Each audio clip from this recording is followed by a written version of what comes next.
కనికరము చూపనివాడు కనికరము లేని తీర్పు పొందును. హల్లెలూయా. మీరందరూ జ్ఞాపకం చేసుకునే సమయంలో నీ బిడ్డను గాని మరి కోడళ్ళు గాని కొడుకును గాని, అదే విధంగా మా అత్తమామలు కావచ్చు, మరి కోడలు కావచ్చు, అదే విధంగా మరి మరుదులు కావచ్చు. యేసు దేవుడు ఒక మంచి మాటను ఈరోజు మనకు తెలియజేస్తా ఉన్నాడు. కనికరము చూపని వాడు కనికరము లేని తీర్పు పొందుతాడంట. ఒకవేళ నీ కొడుకు మీద, నీ బిడ్డ మీద, నీ కోడల మీద, నీ మరి మనవని మీద, మనవరాల మీద కనికరం గనక నీకు లేకపోయినట్లయితే యేసు దేవుడు నీకు తెలియజేస్తాడు, నీవు కనికరం లేని తీర్పు నీకు ఇస్తున్నాడు దేవుడు. కనికరమే ఉన్నది ఆ తీర్పులో. అందుకే ఈ రోజు నువ్వేం చేయాలో తెలుసా?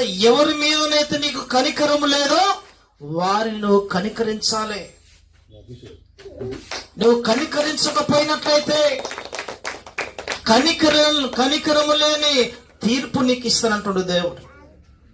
నువ్వు ఈ రోజు వరకు మరి ఎవరి మీదనైనా కనికరం కనుక చూపించకపోతే నువ్వు కనికరాన్ని చూపించాలి. ఎందుకంటే నువ్వు కనికరము లేని తీర్పు నీకు ఇస్తాడు దేవుడు. అయ్యా, నేను ఆ తీర్పు నేను భరించలేనంటే అది కాదు. ఈ భూలోకంలో ఉన్నప్పుడే మరణము నీకు రాకమునిపే నీకు ఎవరితోనైతే మరి సమాధానం లేదో వారితోనే ఏం చేయాలి? నువ్వు సమాధాన పడాలి. ఏం చేయాలి శరమ్మ? నీ కోడలతో